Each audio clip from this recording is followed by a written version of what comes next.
नमस्कार। मुद्दा तो है में आपका स्वागत है। मैं हूं आपके साथ ब्रजेश चौक से। आज मुद्दा है सूची जारी, घमासान की बारी।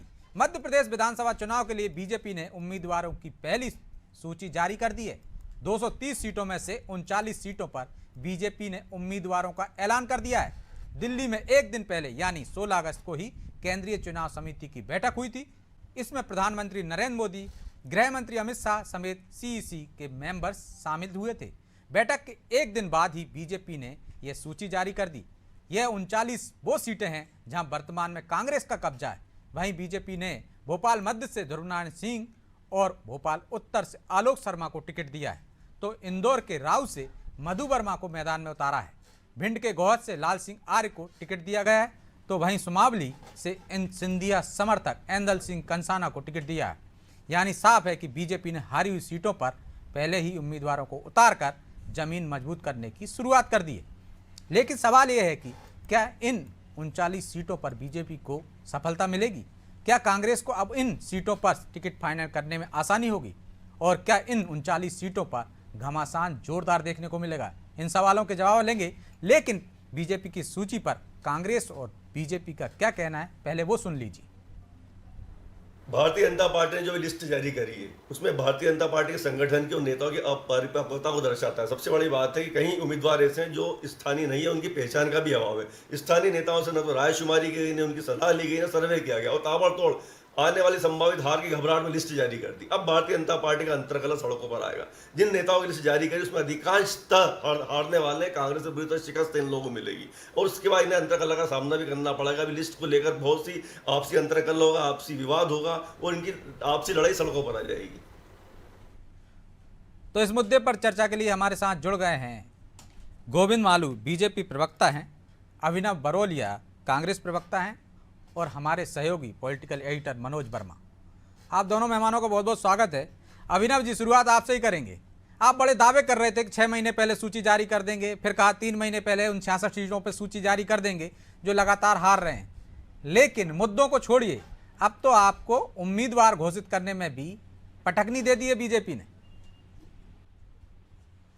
देखिए, सबसे पहले तो लोकतंत्र का पर्व है और हम शुभकामनाएं देंगे। भारतीय जनता पार्टी के जितने भी 39 कैंडिडेट डिक्लेयर हुए हैं उनको बहुत बहुत बधाई। और इस लोकतंत्र के पर्व में हमेशा हमको खुशी के साथ आगे बढ़ना चाहिए। 18 साल की रही बात हमारे टिकट की, तो वो भी जल्दी डिक्लेयर हो जाएंगे। आप चिंता मत करिए ब्रजेश जी, आपको बहुत जल्दी लिस्ट मिल जाएगी। लेकिन मैं आपको ये बताना चाहूंगा कि एक 18 साल की हिस्ट्री है भ्रष्टाचार घोटाले वाली, 50% कमीशन वाली सरकार जो चल रही है अभी। टिकट इसलिए जल्दी में हो कि मुद्दे जो है लगातार, जो इसकी गहराई में अगर हम जाएं तो इसलिए हुए कि लगातार जो कमीशन खोरी की बातें आ रही हैं, जनता को बेरोजगारी, महंगाई, ये सब मुद्दे जो है बहुत गहराई से जनता के बीच में छाप छोड़ चुके हैं। विकास यात्रा में अपनी दुर्गति देख चुकी है भारतीय जनता पार्टी। तो उम्मीदवार घोषित हो जाने से क्या ये मुद्दों पर फर्क पड़ेगा क्या अभिनव जी? उम्मीदवार घोषित करना एक अलग बात है, मुद्दों पर ही चुनाव है। यही तो बोल रहा हूँ, ये घबराहट बौखलाहट है, मुद्दों पर ही चुनाव है। और मुझे तो आज बहुत हर्ष हो रहा है कि कम से कम भाजपा जाग गई है, भाग रही है, जो मुद्दे हैं उनसे घबरा रही है। तो टिकट भी जल्दी उसने हारी हुई सीटों पे किए हैं। उन्हें मालूम है कि हम हारी हुई सीटों पर जितनी दौड़ भाग कर रहे हैं। इसी का जवाब ले लेते हैं गोविंद मालू जी से। मालू जी, डर गई है बीजेपी, घबरा रही है मुद्दों से, इस कारण सबसे पहले सूची जारी कर दी। देखिए, कांग्रेस को तो हर चीज में घबराहट नजर आती है। उनकी घबराहट है, वो तो पहले ही कह रहे थे कि हम तो 6 महीने पहले सूची जारी कर देंगे, उम्मीदवार ही नहीं मिल रहे हैं, सूची कहां से जारी करेंगे। दूसरी बात कह रहे हैं मुद्दे, अरे मुद्दे तो आपके पास नहीं। कभी बजरंग दल की बात करते हो, कभी महाकाल के मंदिर जाते हो। अरे विकास की कई सारे मुद्दे हैं, आप क्यों हम पर तो बोलते कि सांप्रदायिक है और मुद्दे आप कैसे उठा रहे हैं? कभी सिमी का नाम लेते, कभी बजरंग दल का नाम लेते हैं। देखिए, मुद्दे नहीं है, मुद्दा विहीन कांग्रेस है। हमने विकास किया है और हमारे यहाँ कार्यकर्ता आधारित संगठन है। एक संगठन की एक सुविचारित नीति कार्य पद्धति है, उसके अनुरूप हमने उम्मीदवार पहले घोषित कर, हमने पहले थोड़ी बोला कि हम उम्मीदवार घोषित करें, हमने कर दिए। आप तो 6 महीने से राग अलाप रहे थे कि अभी हमारी सूची भी आ जाएगी, हमारे 60 लोगों की सूची आ जाएगी। हमें उससे कोई लेना देना नहीं। आप कभी भी सूची जारी करें, चुनाव की बात करने कोई एतराज नहीं है। लेकिन भारतीय जनता पार्टी आज कई कदम आगे भारत कांग्रेस से उम्मीदवारी घोषित करने के साथ ही अपना इरादा जाहिर कर दिया है कि हम ये चुनाव बड़े अंतर के साथ जीत रहे हैं और जो सूची जारी की है हमने, ये वो है जो हमने हारी हुई सीटें थी, अब हम इनको जीतेंगे और बड़े अंतर के साथ जीतेंगे। ये हमारा हमने संकल्प की उद्घोषणा कर दी है इस माध्यम। तो मालू जी, जीत के लिए सारे फार्मूले, सारी गाइडलाइन किनारे पर रख दी, मतलब जीत ही सबसे बड़ा पैमाना है। आप देखिए, परिवारवाद की बात कर रहे थे आप, ऐसे 3 उम्मीदवार हैं सबलगढ़, पाटन, महाराजपुर के, जहां आपने नेता पुत्रों को, नेता की बहू को, बेटे को टिकट दिया है। देखिए, कार्यकर्ता है, हमारे अध्यक्ष जी सबने पहले कहा, कार्यकर्ता यदि वो नीचे से काम करता है, हम पैराशूट लैंडिंग हम नहीं कराते। हम किसी की कोई नेता भी है, उसका पुत्र भी है, उसकी बहन भी है, उसकी भाई भी है, उसका भतीजा भी है, ये काम हम नहीं करते हैं कि उधर ये भी रहेंगे, राज्यसभा में भी रहेंगे, लोकसभा में भी बेटा रहेगा और विधानसभा में भी बेटा रहेगा, ये हम नहीं करते। हाँ, वहां अगर उम्मीदवार जीतने वाला जो है उसी को टिकट देंगे, विनेबिलिटी फैक्टर पहला। दूसरा ये है कि यदि वो कार्यकर्ता है और नीचे से काम करते हुए आ रहा है तो उसका कोई दोष नहीं है। परिवार तो सब लोग परिवार के थोड़ी कोई टिकट के उसमें क्रम में आ रहे हैं, इसलिए इसको इस रूप में नहीं दिखाना चाहिए। वंशवाद परिवारवाद कौन सा है?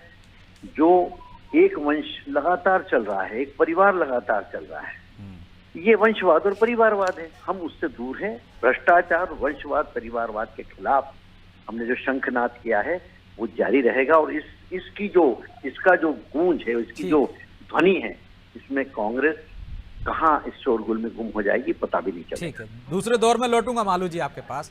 मनोज जी, भाजपा ने सूची जारी कर दी है, इतनी जल्दी सूची जारी हुई है, इसके पीछे क्या मकसद है, क्या मायने हैं और क्या देखते हैं आप इस सूची में? क्या जताना चाहती है, क्या संदेश देना चाहती है बीजेपी?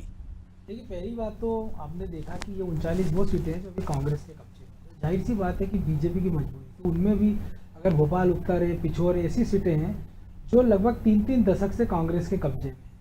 लेकिन इस सीट से बीजेपी की दुविधा भी साफ नजर आ रही है और ये भी समझ में आ रहा है कि उनके सामने संकट या चुनौती कितनी बड़ी है। 2 उदाहरण उसके लिए आप देख सकते हैं कि सतीश मालवी को घटिया से टिकट दिया गया। 2013 में वो चुनाव जीते थे, लेकिन 18 में पार्टी ने उनको टिकट के लायक नहीं समझा, टिकट काट दिया गया।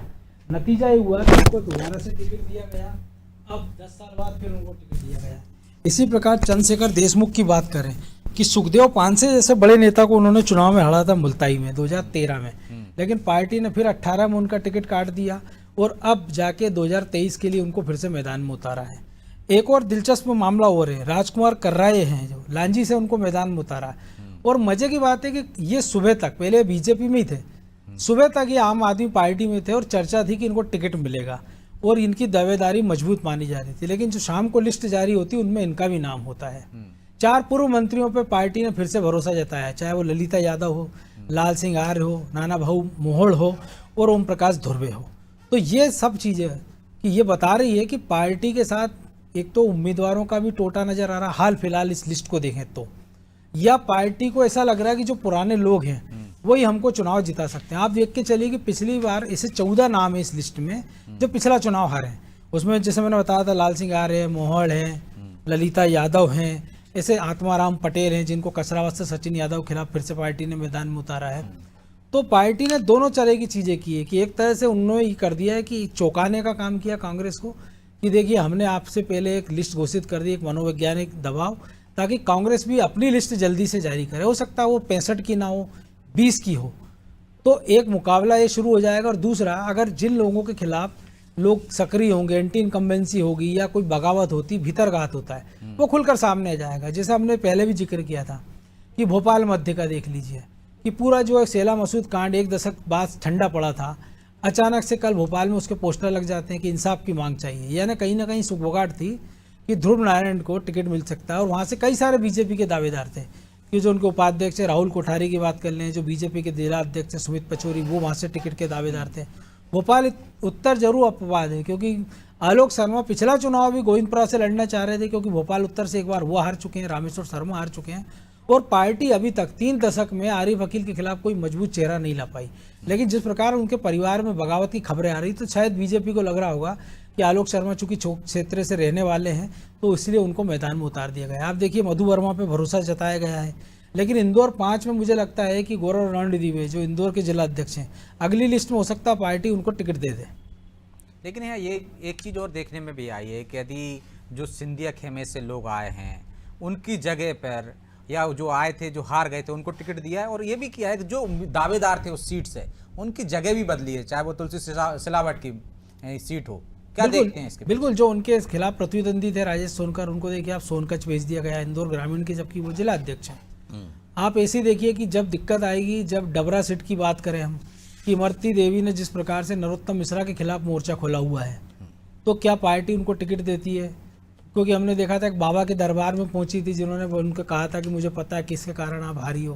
तो ये दृश्य भी हमको देखने को मिले थे। और जो सिंधिया समर्थक बाकी लोग हैं, जैसे मुन्ना लाल गोयल है कि स्वास्थ्य कारण है, उम्र हो गई है, तो शायद उनको टिकट ना मिले, लेकिन गोविंद सिंह है चुनाव समिति में रखा है, प्रद्युम्न सिंह तोमर हैं, और भी तमाम सारे ऐसे सिंधिया समर्थक हैं कि जिनको उम्मीद होगी कि पार्टी उनको टिकट देगी।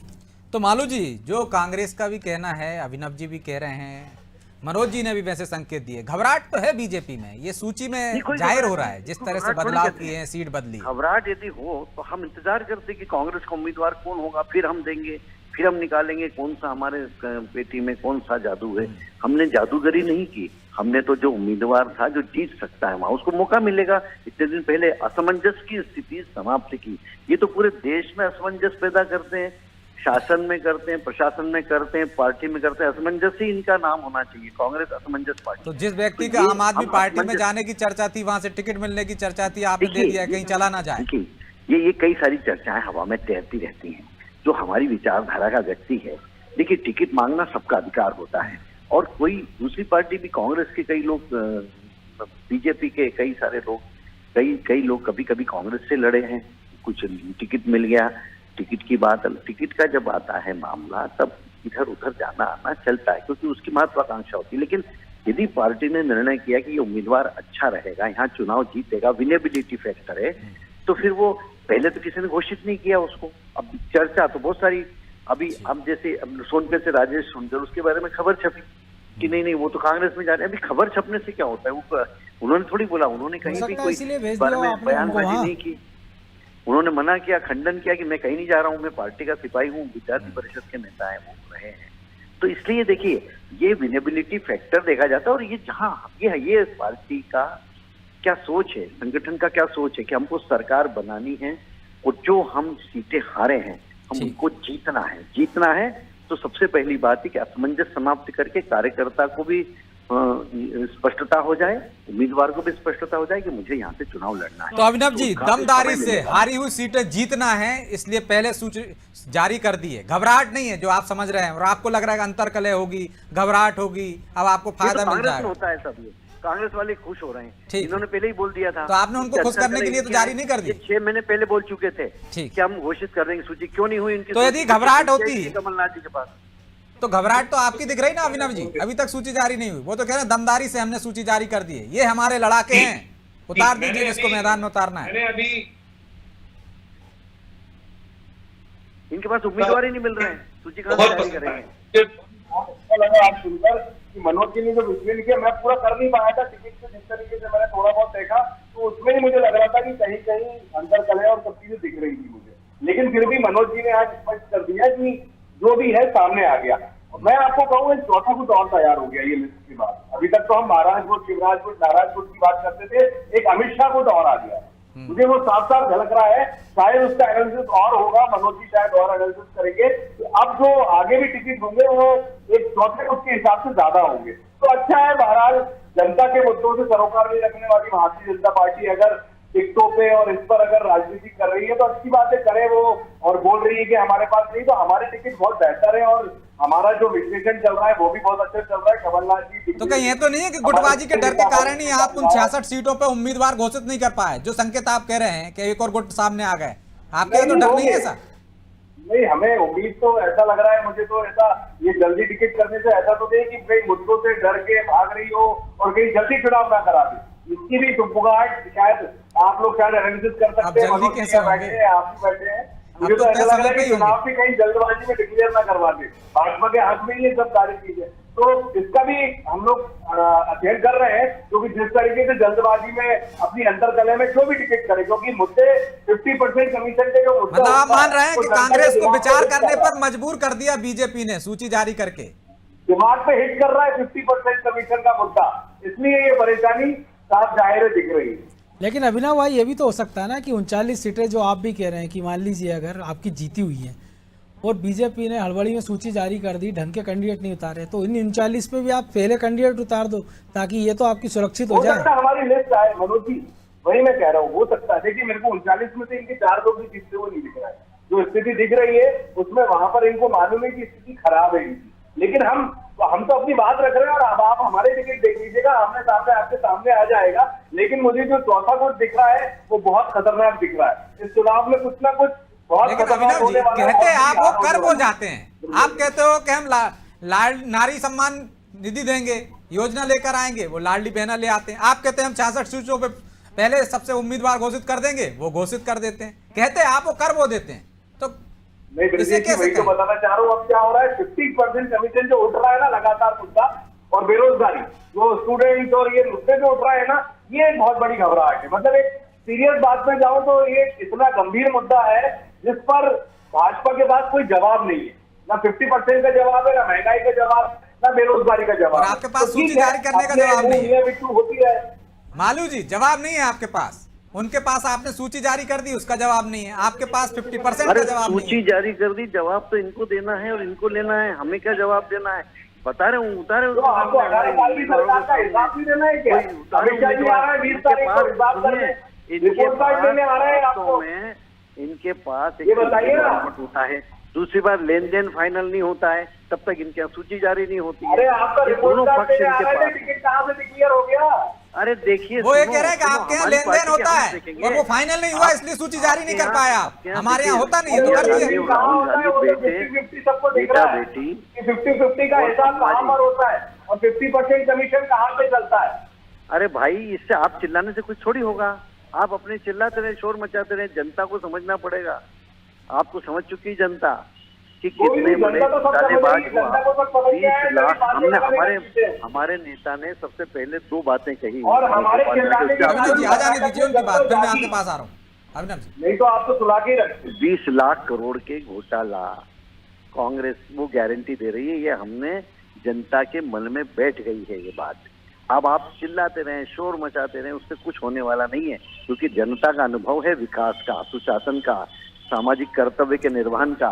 आप तो सूची जारी करो। आपने बोला था ना 6 महीने पहले, आप तो बातें पे कायम नहीं रहते, बोलते क्या हो, करते हो क्या जाएगी यार, चिंता मत करो गोविंद जी। अभिनव जी वो कह रहे हैं कि आपके यहाँ लेन देन होता है, लेन देन आप हमारी बात हुई नहीं है, सेटिंग नहीं हो पाई है, इसलिए सूची आप जारी नहीं कर पाए। हमारे यहाँ कोई लेन देन नहीं होता तो हमने फटाफट कर दिए। ब्रजेश जी, इनके यहाँ जब तक लेन देन नहीं होता हाँ है, ठीक तब है, तक जवाब ले सूची लेता हूँ जारी ना आपके आरोप का।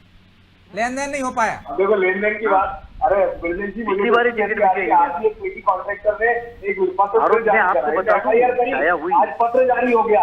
आज पत्र जारी हुआ तो ये घबरा गई कि आज 50% कमीशन का मुद्दा फिर उठ रहा है। ये एक हफ्ते बाद करते, 4 दिन बाद करते, आज ये जारी करती, इतनी घबराहट की कि जनता के बीच में 50-50 का मामला चलाया जाए। 50% कमीशन से इतना घबरा गए हैं, देखो, आपकी सूची अपराध 50% पे हट गई कि अभिनव कुछ जी। भी हम ऊपर सूची नीचे की कर बात रहे कर हैं। रहे हैं। आपकी नेता से अपराध हमारे कर को दिया आप कोई लोगों ने। हम कोई लेन देन करना और ये सारी बातें जल्दबाजी कमलनाथ जी के जल्दबाजी चरित्र में है ही नहीं। ये सब आपने अपने नेता बातें पर तो कमीशन की आपराधिक बातें, मुकदमा दर्ज भ्रष्टाचार करा की दिया। बातें, ये सब बातें भाजपा के झूठा अंदर है। पत्र ले तो आए। हमारे पास तो हमारी नीति और नीयत साफ है।